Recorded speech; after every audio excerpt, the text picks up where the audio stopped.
పేరెంటింగ్‌లో పెరిగిన పిల్లల నుంచి ఒక ఏజ్ వచ్చిన తర్వాత వాళ్ళల్లో 2 టైప్స్ ఆఫ్ రియాక్షన్స్‌ని మనం చూసే అవకాశం ఉంటుంది. అందులో ఫస్ట్ వన్ ఏంటి అంటే, ఎంతసేపు కూడా "నువ్వు ఇలాగే ఉండు, ఇలాగే చేయాలి, నువ్వు అలా ఎందుకు చేశావు" అని ప్రతిదీ కూడా రెస్ట్రిక్షన్ చేయటం వల్ల, ఓవర్‌గా రెస్ట్రిక్ట్ చేయడం వల్ల పిల్లలకి పేరెంట్స్ అంటే విపరీతమైన భయం ఏర్పడుతుంది. సో, చిన్న చిన్న విషయాలు కూడా పేరెంట్స్‌తో షేర్ చేసుకోలేని పరిస్థితి వాళ్ళల్లో వస్తుంది. మిస్టేక్స్ ఉన్నా కూడా హైడ్ చేయటం, కాన్ఫిడెన్స్ లేకపోవడం, ఓన్‌గా వాళ్ళు ఒక డెసిషన్ తీసుకోలేరు. ఎందుకంటే ఆ రోజు వరకు కూడా వాళ్ళేం చేయాలో ఎవరో చెప్తూనే వచ్చారు. ఎక్కడా కూడా వాళ్ళకు ఓన్‌గా ఆలోచించే ఛాన్స్ అయితే దొరకలేదు. అయితే ఇలా ఉంటారు. సెకండ్ టైప్ ఎలా ఉంటారు?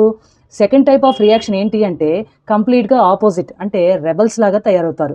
ఇంకా "నువ్వు ఇదే చెయ్యి" అంటే "నేను చెయ్యను." చేయకపోతే ఏం చేస్తారు? పేరెంట్స్ ఎప్పుడైతే "నువ్వు ఇది చెయ్యి" అని గట్టిగా చెప్తారో పిల్లలు కూడా "నేను ఇది చేయను" అని గట్టిగా చెప్పే అవకాశం ఉంటుందండి.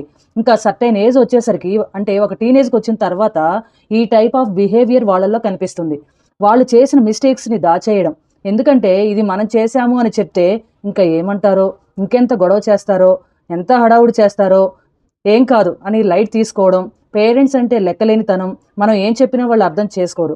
నాకు నచ్చినట్టు నేనే ఉంటా అనే బిహేవియర్‌ని పిల్లల్లో డెవలప్ చేసుకుంటూ ఉంటారు.